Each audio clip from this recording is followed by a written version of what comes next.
Silakan duduk. Salam sejahtera dalam nama Tuhan Yesus Kristus. Selamat pagi kepada kita semua. Puji Tuhan, Tuhan sungguh baik dalam setiap kehidupan kita, sehingga pada pagi ini kita ada sebagaimana ada. Saya percaya bahwa ini semua adalah anugerah Tuhan. Ya, saya selalu mengatakan demikian, saudara, karena memang firman Tuhan itu ya dan amin, bahwa manusia itu hanya selangkah jaraknya daripada maut. Kalau kemarin saudara kita digemparkan dengan berita kecelakaan dari Tanah Toraja, ya sampai saat ini beritanya masih simpang siur. Ada yang mengatakan bahwa 8 yang meninggal, ada yang mengatakan 9 yang meninggal. Saudara, dengan peristiwa yang seperti ini, maka semua orang bersedih, berduka, melihat. Tetapi saudara, di sinilah firman Tuhannya dan amin, bahwa kita manusia itu hanya selangkah jaraknya dengan maut. Saudara, kita tidak perlu takut dengan hal itu.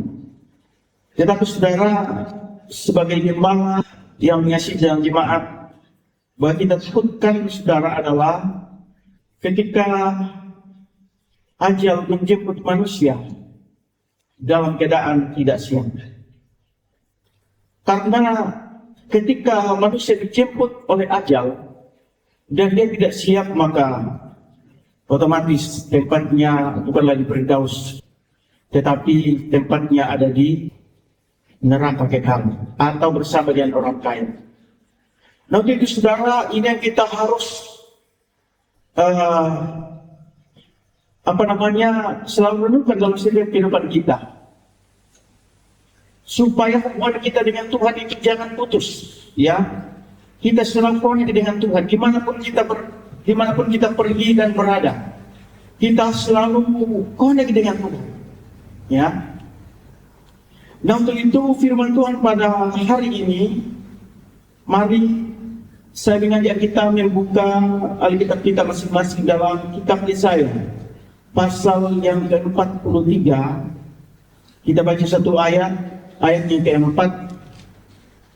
Saya bacakan dalam terjemahan lama dan tidak bacakan dalam terjemahan baru. Dengan segala hormat saya mengajak kita untuk berdiri untuk menghormati firman Tuhan. Yesaya pasal 43 ayat yang ke-4. Firman Tuhan berbunyi demikian dalam terjemahan lama. Tegal indahlah engkau kepada pemandanganku, dan mulia adamu, dan kukasihi akan dikau, maka kuberikan beberapa bangsa akan ganti jiwamu. Puji Tuhan, silakan duduk. Dalam terjemahan baru, Yesaya 43 ayat yang keempat, firman Tuhan, oleh karena engkau berharga di mataku dan mulia, dan aku ini mengasihi engkau, maka aku memberikan manusia sebagai gantimu dan bangsa-bangsa sebagai ganti nyawamu. Amin. ya, saudara, firman Tuhan hari ini saya kasih tema berharga di mata Tuhan. Sekali lagi, tema firman Tuhan pada hari ini berharga di mata Tuhan. Saudara, bangsa Israel adalah bangsa pilihan Tuhan. Ya, karena kitab Yesaya ini ditujukan kepada bangsa Israel, bahwa mereka itu berharga di mata Tuhan. Mereka itu dikasihi Tuhan. Dan sebagai ganti, kalau seandainya mereka mau dicelakai, maka yang gantinya itu adalah orang lain. Ini luar biasa. Ya, saudara, oleh karena bangsa pilihan Tuhan, maka mereka dibentuk Tuhan demikian rupa melalui proses. Jangan lupa saudara, bahwa kalau bangsa Israel dikatakan bahwa dia adalah bangsa pilihan, dia adalah berharga di mata Tuhan sampai hari ini. Jangan lupa saudara, bahwa di tengah-tengah dia, yaitu dipilih Tuhan sebagai bangsa pilihan, maka tidak lepas dari proses. Mereka dibentuk di proses sedemikian rupa sehingga bangsa ini berharga di mata Tuhan. Nah, saudara, kita kalau mau berharga di mata Tuhan, maka tentu ada sesuatu yang harus kita lakukan, melebihi daripada manusia-manusia lainnya. Sehingga saudara kita ini beda daripada yang lain. Kalau kita mau berharga di mata Tuhan, apa yang harus kita lakukan supaya berharga di mata Tuhan? Karena sekali lagi bahwa tidak semua manusia berharga di mata Tuhan. Kalau kita memperhatikan saudara, misalnya benda atau sesuatu yang dianggap oleh manusia berharga, ya,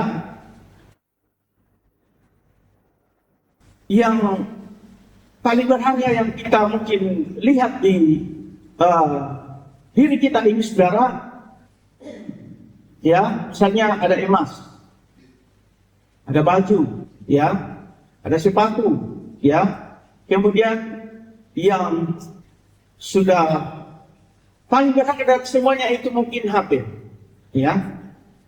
Nah, saudara, kita memperhatikan bahwa benda-benda ini, karena benda ini sangat berharga, maka saudara, benda ini di mana dia disimpan baik-baik. Tidak ada orang, saudara, taruh sembarangan HP-nya. Tidak ada. Apalagi di tempat umum. Tapi HP itu senantiasa ada di genggaman atau di dalam sakunya. Ya. Kemudian saudara, disimpan di tempat yang aman. Kalau saudara punya emas, tidak mungkin saudara taruh saja di meja atau taruh sembarang tempat.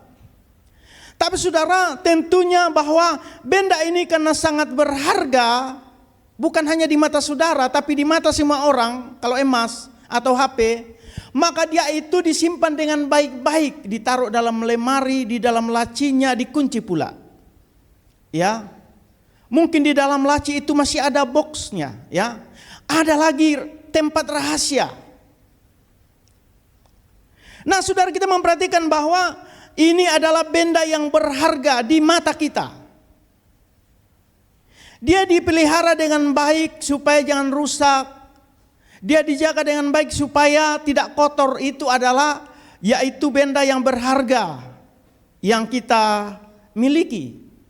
Ya. Makanya HP itu biasanya kalau sudah dibelikan lagi casingnya. Ya. Nah, tidak ada orang kalau HP-nya jatuh di lumpur, wah, dibiarin aja begitu. Pasti itu dilap baik-baik. Dan bagaimana caranya supaya HP itu jangan kotor? Sama dengan emas. Emas itu saudara berbagai cara orang membersihkan. Ada yang pakai sunlight, ada yang pakai Pepsodent untuk membersihkan dan macam-macam. Supaya kelihatan tetap bersih mengkilat. Ini adalah yaitu benda yang berharga saudara, yang kita harus yaitu jaga.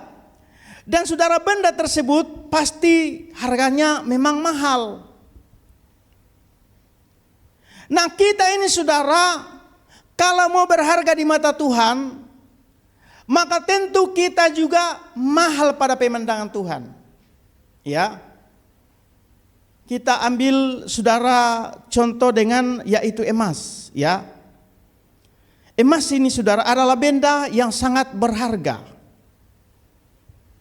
Emas itu adalah benda yang sangat berharga. Manusia yang berharga di mata Tuhan itu adalah manusia seperti apa? Ya. Kira-kira manusia seperti apa yang berharga di mata Tuhan? Sekali lagi bahwa manusia yang berharga di mata Tuhan itu adalah manusia yang sudah melewati proses sama dengan yaitu emas. Kalau kita memperhatikan yaitu proses daripada emas itu saudara luar biasa prosesnya. Seandainya emas itu bisa bicara, maka dia mengatakan sakit. Stop sampai di sini. Itu emas. Ya. Karena saudara kita memperhatikan bahwa proses daripada emas ini prosesnya itu panjang. kita sudah tahu semua itu. Saya percaya bahwa kita semua tahu bagaimana proses emas itu. Ya, pertama emas itu ada yaitu di dalam tanah dan itu digali atau ditambang. Kemudian sudah didapatkan saudara butiran daripada emas itu, maka dia harus dibersihkan. Dia dibersihkan dengan cairan khusus, cairan kimia. Ya. Sama dengan kehidupan kita. Kita ini menurut firman Tuhan diambil dari dalam dunia ini. Kalau dalam yaitu kitab yang lain di mana dikatakan bahwa manusia itu diambil dari dalam laut, bagaikan laut, dunia ini bagaikan laut. Ya.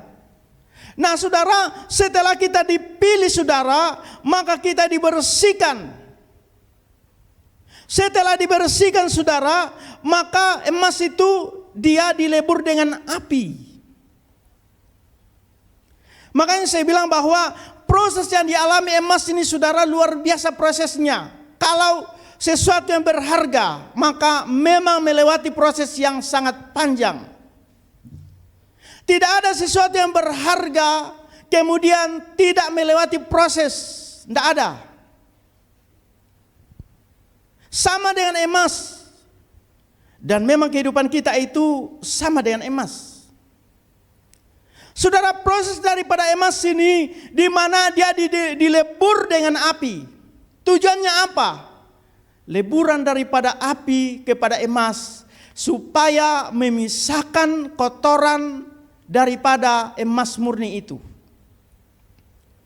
Dan saudara, untuk melebur emas ini bukan seperti orang masak air atau orang masak nasi. Apinya paling suhunya itu ya 100 derajat Celcius. Tetapi saudara, tidak dengan emas. Kalau orang melebur emas itu karena dia benda padat, maka itu dibutuhkan panas yang sangat luar biasa. Dibutuhkan panas yang kurang lebih 1064 derajat Celcius. Dan wadah untuk dipakai melebur daripada emas ini saudara, adalah wadah yang paling tahan panas pula. Itulah emas. Dan kehidupan kita ini saudara memang seperti emas. Coba kita baca di dalam 1 Petrus pasal 7. Pasal 1 ayat 7. 1 Petrus pasalnya yang pertama baca mulai ayat 6 sampai ayat 7. Yang mana saja? Terjemahan baru ke terjemahan lama sama saja. 1 Petrus 1 ayat yang ke-6. Di dalam hal ini kamu bersukacita, walaupun sementara sedikit masa, jikalau wajib kamu menanggung duka cita di dalam berbagai-bagai pencobaan. Ayat 7. Supaya kesungguhan imanmu yang diuji itu, yang lebih indah daripada emas, yang akan binasa walaupun berlebur uji dengan api, didapati mendatangkan puji dan kemuliaan serta kehormatan pada masa Yesus Kristus kelihatan kelak. Iya. Jadi saudara, kehidupan kita ini, iman kita ini akan diproses, akan diuji seperti emas. Saya katakan tadi, kalau emas bisa berbicara, maka dia akan mengatakan sampai di situ. Cukup. Sakit. Dan saudara, terkadang dalam kita menghadapi prosesnya Tuhan ini terkadang sakit, pahit. Tetapi saudara, kalau saudara mau berharga di mata Tuhan, jangan saudara menolak prosesnya Tuhan. Jalani saja, nikmati saja. Ikuti saja alur ceritanya, prosesnya. Kalau mau berharga di mata Tuhan. Makanya saya bilang bahwa kalau kita mau berharga di mata Tuhan, maka memang prosesnya luar biasa. Makanya tidak semua manusia berharga di mata Tuhan. Tidak semua. Karena hanya manusia-manusia yang sudah melewati proses melalui firman Tuhan ini saudara, berharga di mata Tuhan. Dan manusia-manusia seperti ini saudara, nilainya sangat mahal di hadapan Tuhan. Pernyataan Tuhan Yesus mengatakan bahwa apakah untungnya jikalau satu jiwa binasa walaupun dikasih si antero dunia ini. Ya. Berarti saudara, pada pemandangan Tuhan, kalau orang itu berharga di matanya, dia tidak ada apa-apanya dengan seantero dunia ini. Betapa mahalnya saudara, kalau saudara berharga di mata Tuhan. Tetapi saudara itu berharga di mata Tuhan, maka tidak segampang itu, tidak semudah itu. Kita akan diperhadapkan dengan berbagai macam persoalan, pergumulan.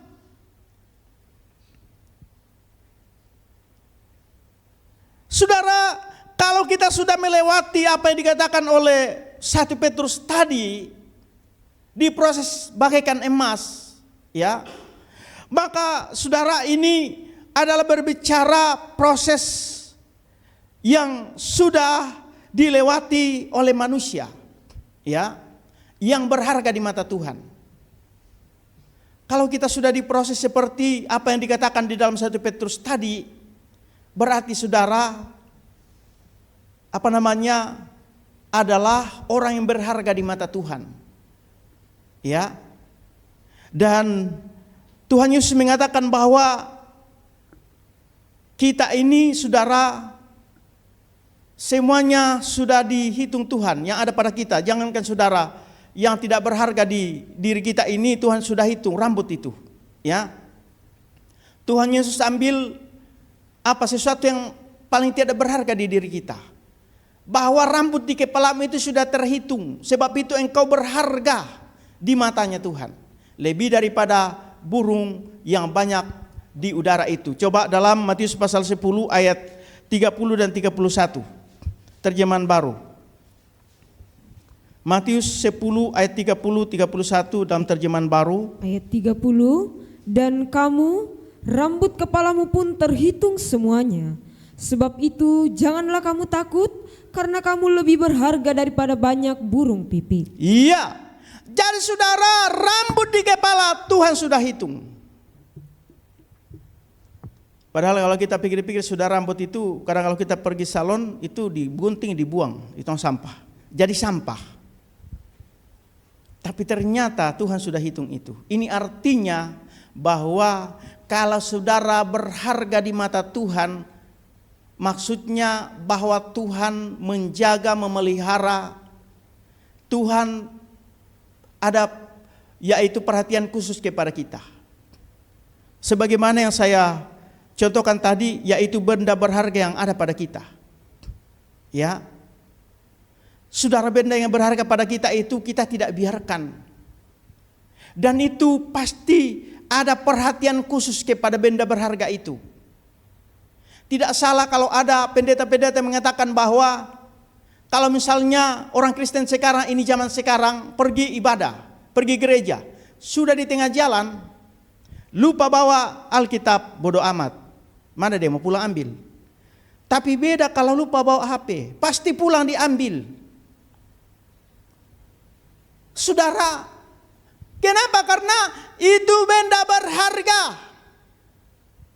Hampir-hampir benda berharga itu tidak mau pisah daripada tubuh kita. Demikian juga Tuhan. Kalau saudara berharga di mata Tuhan, maka dimanapun saudara berada, mata Tuhan selalu tertuju kepadamu. Sebagaimana lagu pemuda tadi, mataku tertuju padamu. Kalau mata saudara tertuju kepada Tuhan, maka mata Tuhan juga akan tertuju kepada saudara. Bagaimana caranya supaya mata Tuhan tertuju kepada saudara? Jadikan dirimu sebagai sesuatu yang berharga di mata Tuhan. Harus siap melewati proses. Jangan protes prosesnya Tuhan. Jangan katakan kenapa begini Tuhan. Kalau begini saya sudah tidak mau pergi ibadah. Emangnya yang rugi kalau kau tidak pergi ibadah itu Tuhan atau kau? Orang-orang seperti ini tidak mungkin berharga di mata Tuhan. Tapi orang-orang seperti yang berharga di mata Tuhan itu, dalam Alkitab ada contoh-contoh. Seperti Sadrak, Abednego. Mereka ini saudara, pada waktu diperhadapkan dengan api yang bernyala-nyala, dan raja mengancam. Tapi keluar statement daripada ketiga pemuda ini apa? Saudara selalu nyanyikan itu. Ya. Sekalipun doaku tidak dijawab, tapi aku tetap percaya kepada Tuhan. Ya, jarang-jarang nyanyikan lagu itu ya. Di sini. Kalau di Malaysia, saudara, itu lagu populer. Di mana-mana saya ibadah itu dinyanyikan. Sekalipun doaku tidak dijawab, aku tetap setia kepada Tuhan. Tapi pertanyaannya, betul-betulkah itu keluar dari lubuk hatimu? Andaikan Tuhan tidak menjawab doamu, apakah engkau tetap setia sama Tuhan? Itu doa daripada, pernyataan daripada Sadrak Mesak. Kalaupun Tuhan tidak mendengar doa kami tidak mungkin menyembah. Coba baca ayat itu. Baca. Daniel 3 ayat yang ke-15. Atau sekarang sediakah juga kamu hendak menyembah sujud kepada patung yang telah kuperbuat itu? Apabila kamu mendengar bunyi nafiri, bangsi, kecapi, harbab, serdam, nobat, dan segala bunyi-bunyian. Karena jikalau tiada kamu menyembah kepadanya, niscaya pada ketika itu juga kamu akan dicampak ke dalam dapur api yang bernyala-nyala. Maka ilah manakah yang dapat melepaskan kamu daripada tanganku? Maka sahut Sadrak dan Mesak dan Abednego sembahnya kepada baginda Raja Nebukadnezar. Tiada berguna jikalau Patik mempersembahkan kepada tuanku pula kasat Patik ini. Jikalau sudah tentu perkara itu atas Patik, maka Allah Patik yang Patik berbuat ibadat kepadanya, itu juga sampai kuasanya akan melepaskan Patik dari dalam dapur api yang bernyala-nyala, dan daripada tangan tuanku pun dapat dilepaskannya Patik ini. Terus? Jikalau kiranya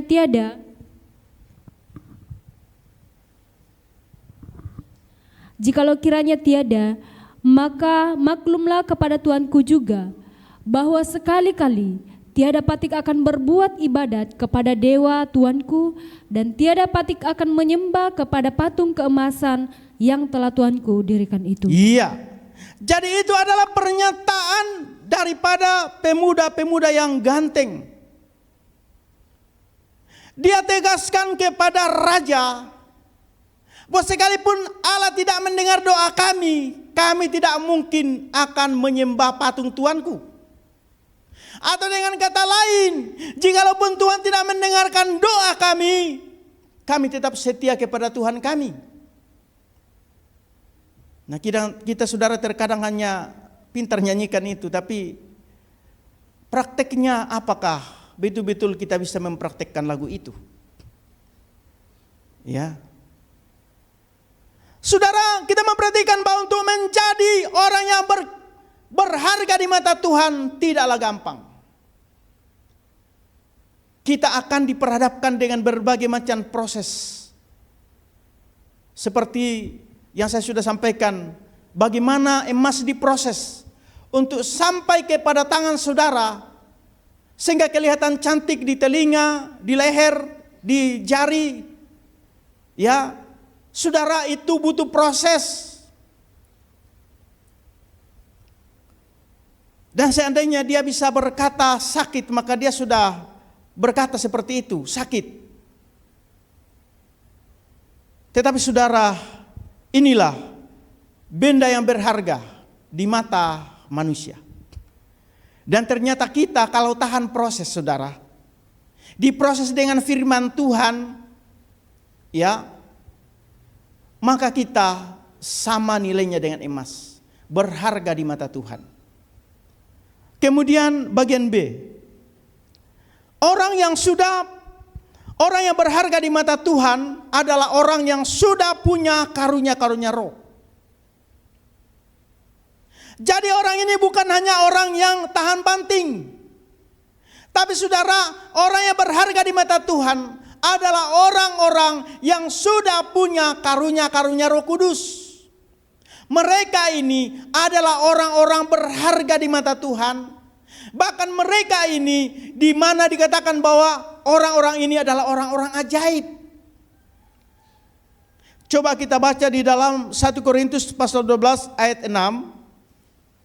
Dan nanti dalam 1 Samuel pasal 10 ayat 6. 1 Korintus 12 ayat yang ke-6. Dan ada berbagai-bagai perbuatan ajaib, tetapi Allah itu juga yang mengerjakan segala hal itu di dalam sekalian orang. Iya. 1 Samuel 10 ayat 6. Ayatnya yang ke-6, maka roh Tuhan akan berkuasa atasmu. Engkau akan kepenuhan bersama-sama dengan mereka dan berubah menjadi manusia lain. Iya. Jadi saudara, orang yang dipenuhi Roh Kudus, orang yang memiliki Roh Kudus, dia akan berubah menjadi orang lain. Dalam 1 Korintus pasal 12 ayat 6 dikatakan bahwa memiliki perbuatan yang ajaib. Itu orang yang punya karunia roh. Makanya 2 minggu yang lalu saya berusaha membahas karunia-karunia kepada saudara. Jangan cepat dilupakan, mari saudara renungkan. Saudara sudah puluhan tahun menjadi jemaat. Saudara, kenapa rohani saudara tidak meningkat-meningkat? Ada apa? Mari saudara bertanya kepada diri sendiri, kenapa demikian Tuhan? Jangan saudara kita mengatakan ya tidak apa-apalah, namanya juga kita ini masih manusia. Tidak ada dalam Alkitab itu. Mari saudara kita berpikir, mari saudara kita merenung. Kenapa? Apakah saya begini-begini saja? Rohani saya apakah jalan di tempat? Saudara, mari kita mengintrospeksi diri saudara. Bagaimana caranya supaya rohani kita jangan stagnat, jangan jalan di tempat. Kita ada 7 tingkatan iman.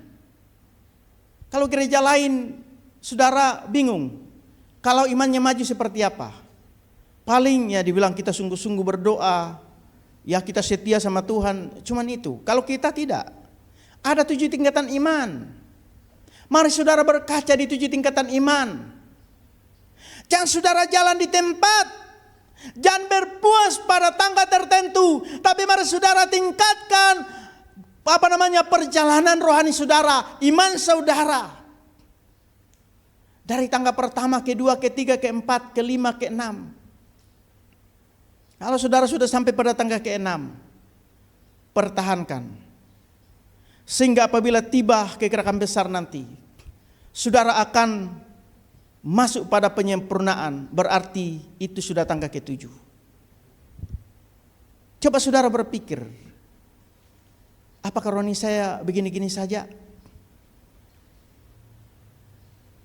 Saudara, mari saudara. Kalau kita mau berharga di mata Tuhan, bagaimana caranya supaya kita berharga di mata Tuhan? Maka salah satunya adalah berusaha meraih daripada karunia-karunia itu.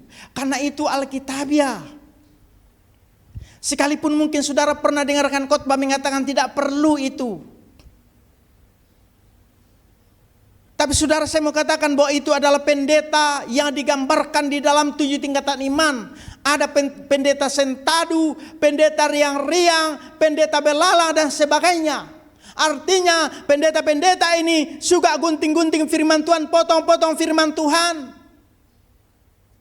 Dalam Alkitab pada semua karunia-karunia yang perlu diraih sidang jemaat sehingga mereka berharga di mata Tuhan karena mereka memiliki perbuatan-perbuatan ajaib.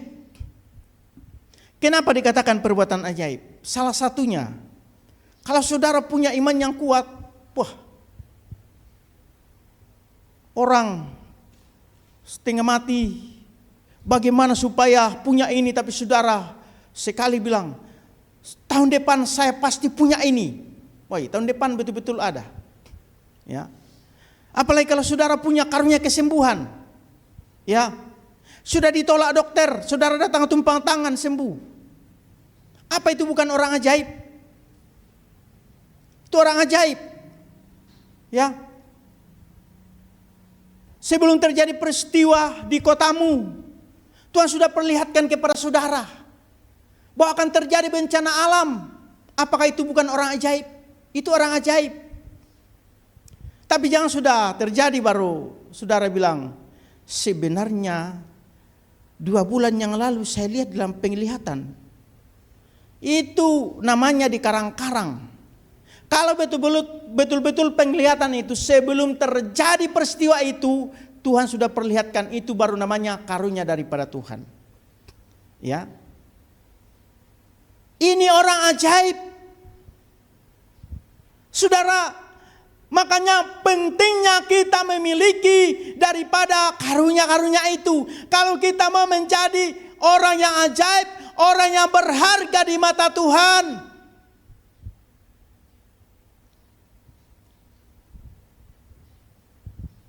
Orang yang punya karunia-karunia. Lagi karunia nubuatan, karunia makrifat.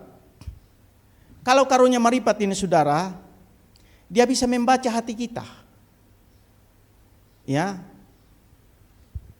Kalau misalnya saudara bisa membaca hati seseorang, apakah saudara orang ajaib? Ya, orang ajaib. Karena saudara mengalahkan dokter jiwa. Dokter jiwa belum tentu dia tembus sampai ke dalam hati dan pikiran orang itu. Tapi saudara tidak pernah sekolah kedokteran jiwa, saudara bisa tahu itu namanya karunia marifat. Ada orang datang dalam ibadah, kemudian datang membawa masalah persoalan, muncul karunia nubuatan. Dan apa yang sedang digumuli, Tuhan jawab melalui karunia nubuatan. Berarti saudara orang ajaib. Jadi saudara terlalu banyak perbuatan-perbuatan ajaib kalau saudara memiliki karunia-karunia itu. Nah, untuk itu saudara, untuk berharga di mata Tuhan tidak gampang. Berharga di matanya Tuhan. Kenapa saudara? Karena untuk berharga di mata Tuhan, kita akan diproses sedemikian rupa. Dan tentu saja orang yang sudah punya karunia-karunia ini sudah melewati proses. Sudah melewati proses. Memang saudara tidak gampang untuk mendapatkan karunia itu. Tidak gampang.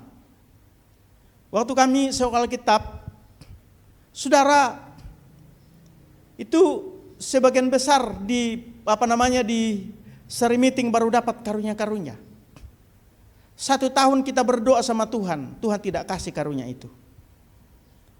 Karena memang tidak gampang untuk Tuhan memberikan karunia kepada orang tersebut. Kenapa? Karena orang itu adalah orang ajaib. Ketika saudara memiliki karunia itu, saudara adalah orang ajaib. Makanya saudara dipertahankan kalau Tuhan sudah berikan karunia itu. Karena salah satunya, kalau kita mau berharga di mata Tuhan, adalah orang yang memiliki karunia-karunia. Nah saudara, karunia ini tidak diprioritaskan oleh orang tertentu. Semua orang bisa memiliki karunia ini. Berarti dengan kata lain bahwa semua orang bisa berharga di mata Tuhan. Ya. Semua orang bisa berharga di mata Tuhan. Kita lihat saja saudara, kalau misalnya ada manusia yang orangnya baik-baik orangnya, tidak mau cerita buruk orang, tidak mau marah-marah sama orang, orangnya suka memberi sedekah, suka menolong orang. Saudara, orang ini bagi kita berharga.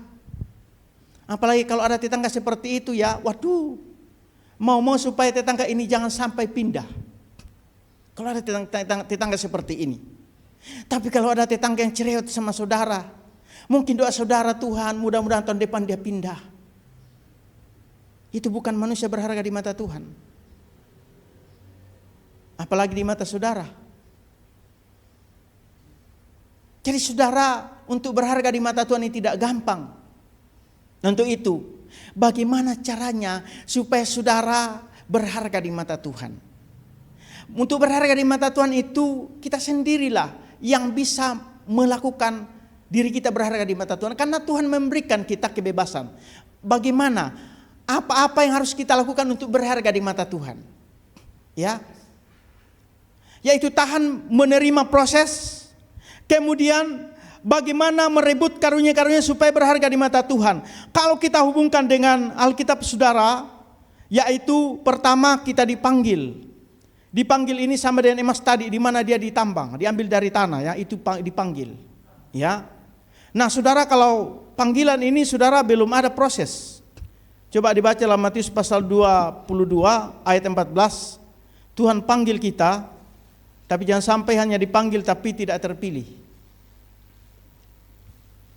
Matius 22 ayat 14. Ayatnya yang ke-14, sebab banyak yang dipanggil, tetapi sedikit yang dipilih. Iya. Cari saudara, kapan kita dipanggil Tuhan? Saudara, kalau kita ini saudara dipanggil Tuhan dengan bermacam-macam panggilan. Ada yang sejak dari orang tuanya sudah Kristen. Berarti dari orang tuanya sudah dipanggil. Ya. Saudara, panggilan Tuhan ini baik itu lewat penginjilan, lewat kesaksian-kesaksian, orang itu terpanggil. Tapi saudara, setelah orang itu dipanggil Tuhan, maka sama dengan emas tadi, dia harus dibersihkan. Setelah kita dipanggil, maka kita dipilih. Dan saudara, kita dipilih berarti kita diproses. Kalau saudara dipilih, siap masuk dalam proses. Ya. Coba dibaca dalam 1 Petrus pasal 2 ayat 9.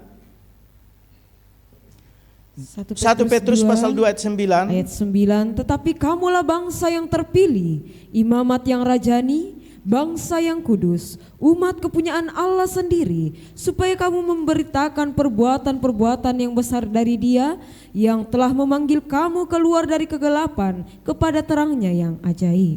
Iya. Jadi saudara, dalam terjemahan lama dikatakan tetapi kamu ini suatu keluarga yang terpilih. Kita dipilih oleh Tuhan. Dan saudara, kalau kita dipilih, maka tentunya kita siap diproses. Kita siap diproses oleh Tuhan. Kita dipanggil saudara, apakah lewat jemaat atau dipanggil sebagai jemaat, kita dipanggil sebagai hamba Tuhan. Semuanya melalui proses. Hanya saja proses hamba Tuhan dengan proses jemaat itu, sidang jemaat itu beda. Ya. Kalau saudara proses daripada jemaat, di mana dikatakan bahwa tantangan pencobaan tidak melebihi kekuatannya. Coba dibaca di dalam 1 Korintus pasal 10:13 atau 1 Korintus 10:13. ya. Karena hanya pencobaan yang lazim kepada manusia sudah berlaku atas kamu, tetapi Allah itu setiawan, yang tiada membiarkan kamu dicobai lebih daripada kekuatanmu, melainkan dengan pencobaan itu Ia akan mengadakan suatu jalan kelepasan supaya cakap kamu menahannya. Iya. Jadi saudara, itu adalah proses jemaat. Beda prosesnya hamba Tuhan. Kalau proses jemaat sebenarnya menurut Alkitab tidak melebihi kekuatanmu. Tapi beda proses yang diperhadapkan dengan hamba Tuhan. Prosesnya melebihi kekuatannya. Coba dibaca dalam 2 Korintus pasal pertama ayat 8. 2 Korintus 1 ayat yang ke-8. Karena tiada kami kehendaki, hai saudara-saudaraku, bahwa kamu tiada mengetahui hal kesukaran yang sudah menimpa kami di tanah Asia, bahwa sudah ditanggungkan atas kami teramat sangat berat, jauh lebih daripada kekuatan kami, sehingga nyaris putus harap kami akan hidup lagi. Iya. Jadi proses yang diperhadapkan kepada hamba Tuhan jauh lebih berat kebanding proses yang diperhadapkan kepada jemaat. Ya. Kenapa saudara demikian? Karena menjadi hamba Tuhan itu, menjadi gembala itu tidak gampang. Kalau gembala menghadapi jemaat yang bertanduk semua, wah itu gembalanya makan hati. Ya. Puji Tuhan, jemaat di sini semuanya jemaat baik-baik semua. Tapi di berbagai pengembalaan saudara, gembala itu betul-betul diperhadapkan dengan berbagai macam persoalan. Dari jemaat, ada jemaat yang tidak suka gembala. mau baik dilakukan gembalanya itu diprotes. Apalagi kalau tidak baik tambah diprotes lagi. Itulah gembala. Gembala mendoakan jemaat siang malam. Ya. Itu tugas gembala. Kalau saudara kita pelajari tugas seorang gembala ini memang beratnya minta ampun. Dari 5 jabatan, yaitu guru, penginjil, kemudian rasul, dan nabi saudara, dan gembala, maka yang paling rumit di antara kelima itu adalah gembala. Ya. Kenapa saudara? Karena gembala itu istilahnya dia merawat domba. Kalau sakit diperhatikan, diobati. Ya. Kalau ada masalah, maka gembala juga yang pasang badan kalau ada masalah. Dalam hal pergumulan maksudnya. Ya. Sehingga saudara kita memperhatikan bahwa tantangan daripada gembala ini lebih berat daripada jemaat. Bahkan kalau menurut Alkitab bahwa jikalau dipercayakan 10 kakak atau 10 jiwa, maka 10 jiwa ini harus dipertanggungjawabkan gembala di hadapan Tuhan. Kalau sampai ada yang tidak selamat, maka itu gembala dituntut. Sehingga menjadi gembala itu tidak gampang. Tapi saya sebagai gembala sampai hari ini, saya tidak pernah menyesali panggilan Tuhan. Sehebat apapun masalah, sehebat apapun tantangan, saya tidak pernah menyesali panggilan Tuhan. Dan saya tidak pernah mengatakan bahwa pekerjaan saya sebagai gembala ini saya menyesal. Tidak ada. Malah saya selalu berdoa sama Tuhan, terima kasih. Tuhan sudah mempercayakan saya jadi gembala. Karena saya dalam hati saya berpikir bahwa satu-satunya pekerjaan yang mulia di tengah-tengah dunia ini saudara adalah gembala. Tetapi satu-satunya juga pekerjaan yang rumit, yang banyak tantangannya, bahkan menurut Alkitab melebihi kekuatan tentang yang diperhadapkan kepadanya adalah gembala. Saudara, memang tidak gampang. Makanya kami gembala kalau mengarahkan jemaat, saudara janganlah marah-marah dengan gembala. Karena tidak ada gembala yang menjerumuskan jemaatnya. Tidak ada. Gembala ingin supaya jemaat itu sampai pada kesempurnaan iman. Saya berdoa supaya semua jemaat yang saya gembalakan di sini semuanya selamat. Makanya kami gembala seringkali meneteskan air mata kepada Tuhan dalam doa. Supaya Tuhan senantiasa membukakan rahasia firman kepada jemaat. Kalau masih ada yang belum dibukakan rahasianya, Tuhan bukakan. Dan pun kalau kami sudah berdoa Tuhan belum bukakan, ya apa boleh buat. Karena tugas kami sebagai gembala hanya bisa menyampaikan, berusaha menyampaikan, dengan berbagai cara menyampaikan firman Tuhan kepada jemaat. Tapi urusan untuk membuka rahasianya kepada jemaat itu adalah Tuhan. Ya. Karena tidak bisa disangkali saudara bahwa dari berbagai jemaat saudara juga punya sudut pandang yang berbeda-beda. Ya. Ada jemaat yang memang selalu memandang firman Tuhan disampaikan dengan sudut pandang yang baik. Tapi ada pula jemaat yang selalu memandang firman Tuhan dengan sudut pandang yang tidak baik. Nah, yang selalu memandang firman Tuhan dengan sudut yang tidak baik inilah berarti belum dibukakan rahasianya. Saudara, tidak gampang untuk menjadi pilihan karena kita akan diperhadapkan dengan proses. Kita akan diproses dengan luar biasa. Kalau Tuhan Yesus mengatakan bahwa pikul salib setiap hari. Ya. Coba dalam Lukas pasal 9 ayat 23. Lukas 9 ayat 23. Ayatnya yang ke-23, katanya kepada mereka semua, setiap orang yang mau mengikut aku, ia harus menyangkal dirinya, memikul salibnya setiap hari dan mengikut aku. Iya. Saudara, apa itu salib? Salib di sini bukan betul-betul salib yang sesungguhnya yang dibentuk kemudian dipikul, tetapi salib di sini adalah berbicara tentang proses setiap hari yang harus kita terima. Entah itu proses dari suami, dari istri, dari teman kerja, dari atasan, dari manapun, itu proses.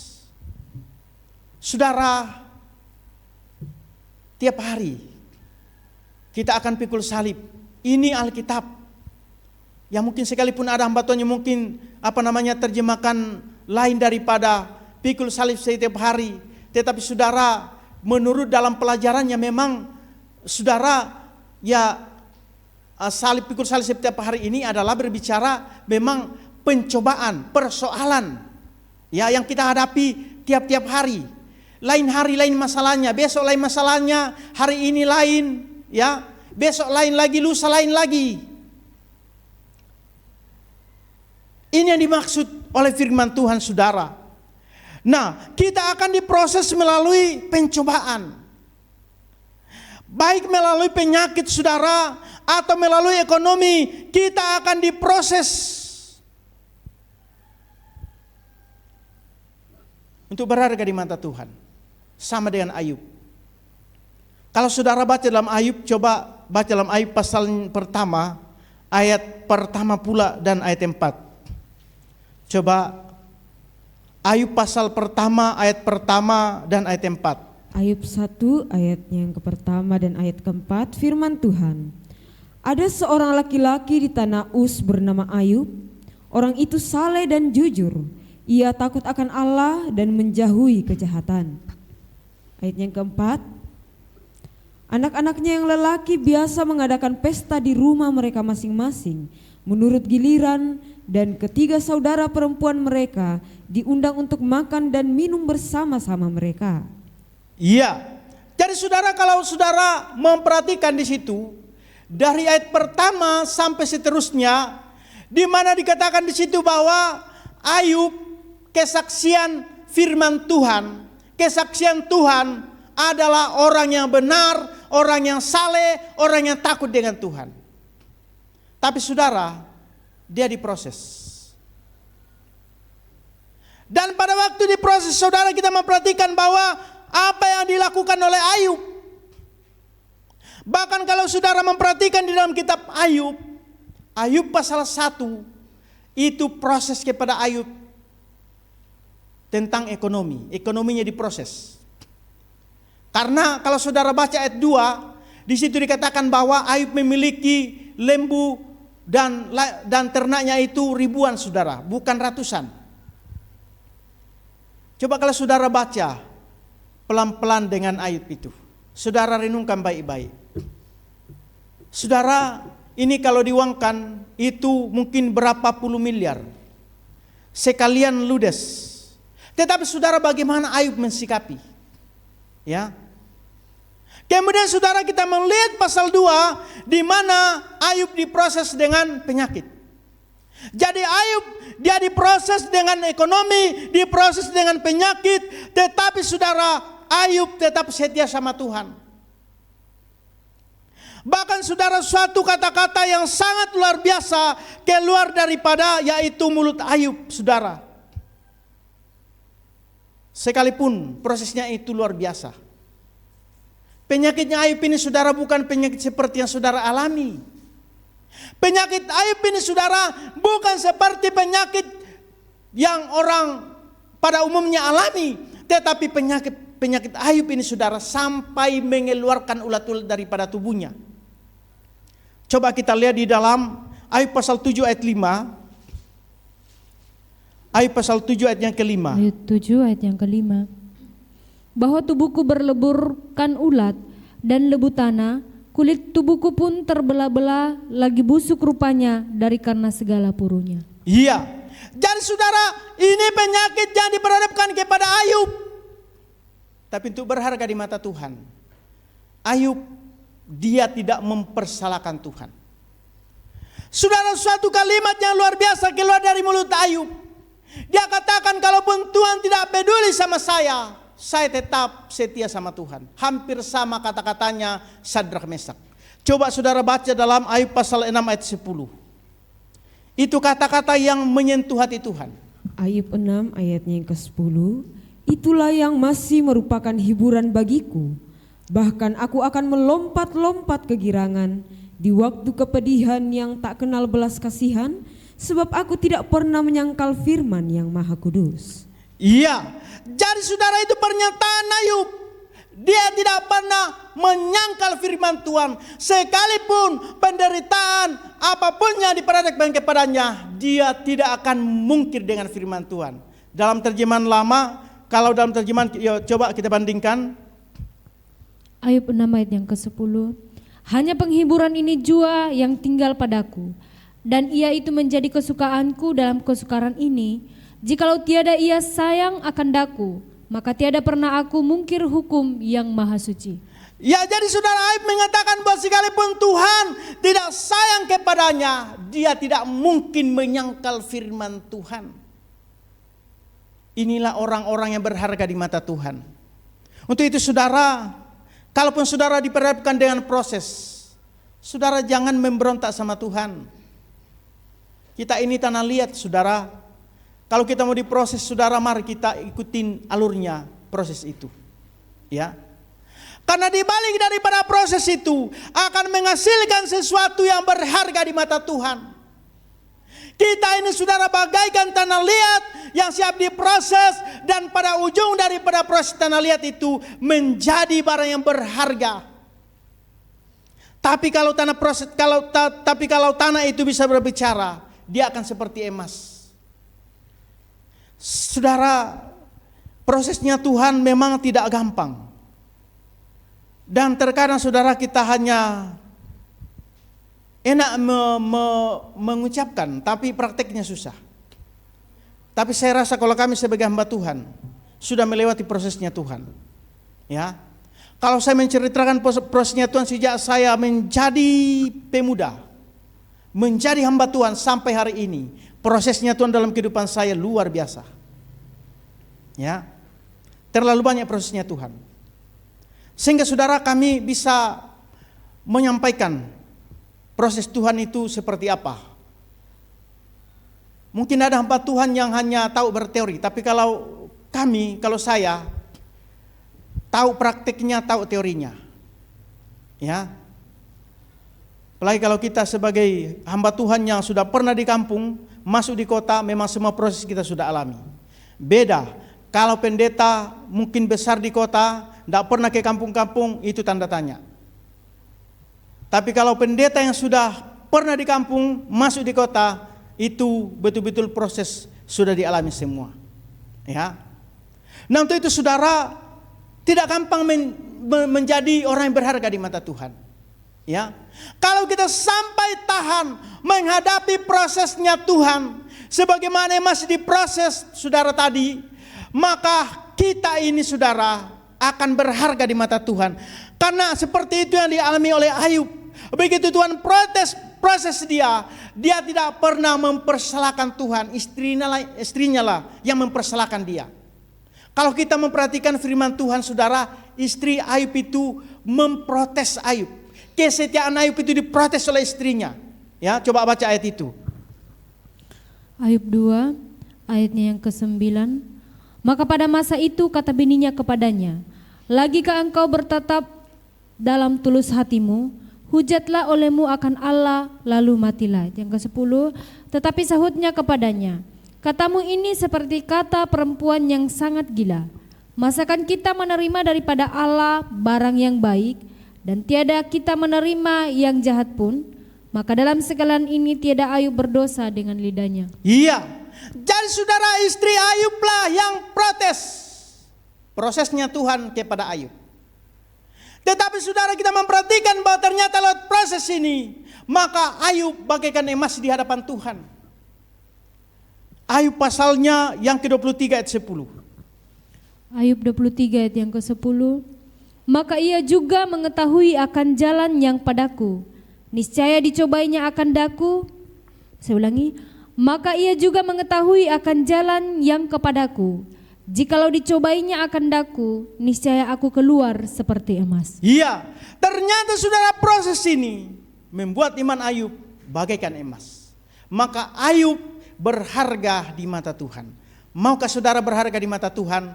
Mari saudara nikmati prosesnya Tuhan. Memang sakit. Siapa bilang tidak sakit di proses Tuhan? Sakit. Tapi saudara kalau mau berharga di mata Tuhan, maka mari saudara nikmati proses itu. Dan kalau saudara betul-betul mau dilindungi Tuhan, dijaga Tuhan, sebagaimana Tuhan menjaga biji matanya, bahkan Tuhan pesankan supaya jangan dirusakkan, maka tingkatkan imanmu menjadi iman minyak dan air anggur. Orang yang sudah melewati proses ini saudara, di hadapan Tuhan bagaikan iman minyak dan air anggur. Sebagai ayat terakhir, Wahyu pasal 6 ayat yang ke-6. Wahyu 6 ayat yang ke-6. Dan aku dengar bunyi seperti suara di tengah-tengah keempat sat yang hidup itu mengatakan, secupak gandum sedinar harganya dan jelai 3 cupak sedinar harganya. Tetapi minyak dengan air anggur itu janganlah engkau rusakkan. Iya, ternyata saudara yang diperintahkan Tuhan supaya jangan dirusakkan adalah iman minyak dan air anggur. Sama halnya pesannya Tuhan kepada setan. Tuhan katakan kepada setan, semua tubuhnya, semua hartanya ada dalam tanganmu, tapi sayangkan nyawanya. Ayub. Dan saudara, ternyata kalau iman kita bagaikan iman minyak dan air anggur, maka Tuhan perintahkan supaya sayangkan dia, jangan dirusakkan dia. Kenapa? Karena saudara berharga di mata Tuhan. Untuk itu saudara, tidak apa-apa. Pada pemandangan manusia saudara itu menjijikkan. Tapi di mata Tuhan saudara berharga. Daripada saudara di hadapan manusia saudara berharga, tapi di hadapan Tuhan saudara menjijikkan. Tetapi bukan berarti saudara bahwa kita jangan memelihara nama baik kepada manusia. Kan itu salah juga. Tetapi maksudnya, jikalau engkau setia sama Tuhan, jikalau engkau orang kabar pengantin, jikalau engkau orang Pantekosta, engkau dikucilkan, engkau tidak disukai, bodoh amat. Karena engkau berharga di mata Tuhan. Ya. Tidak bisa disangkali saudara bahwa banyak manusia yang memang tidak suka kita. Karena kita orang kabar pengantin. Karena kita orang Pantekosta. Bukan orang di luar sana. Itu masih keluarga kita. Ini bukan rahasia umum lagi. Saudara, tetapi sekali lagi bahwa sebagaimana Tuhan Yesus. Tuhan Yesus saja di kampung halamannya tidak dihargai, ya, bahkan ditolak, dikucilkan, apalagi saudara. Tetapi itulah dia katakan bahwa siapa yang mengakui aku, dia akan diakui, dan siapa tidak mengakui dia juga tidak diakui. Ya, artinya saudara bahwa mari kita perkenalkan diri kita dimanapun kita berada, bahwa kita ini anak Tuhan. Lewat daripada sikap kita, tingkah laku kita, kita bisa memperkenalkan diri kita bahwa saya ini anak Tuhan. Dengan tidak terlibat di dalam hal-hal yang tidak berkenan kepada Tuhan. Ya, apalagi sekarang media sosial. Saudara, lewat media sosial orang bisa dikenal bahwa dia orang yang seperti ini, seperti itu. Ya, mari saudara kita menjadi berkat dalam segala hal, baik di dunia nyata maupun di dunia maya. Mari kita selalu menjadi berkat, saudara. Lewat tingkah laku kita, perkataan kita, dan lain sebagainya. Ya, saudara, terutama lewat perkataan kita. Karena lewat perkataan kita itu, maka orang kenal kita.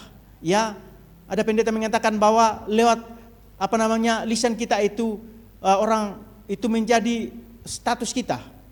Ya, daripada lisan kita. Artinya daripada kata-kata kita, perkataan kita seperti apa. Orang tahu bahwa kita ini anak Tuhan atau bukan anak Tuhan. Hanya dari perkataan. Untuk itu saudara, penting ya kita menjaga sikap kehidupan kita dimanapun kita berada.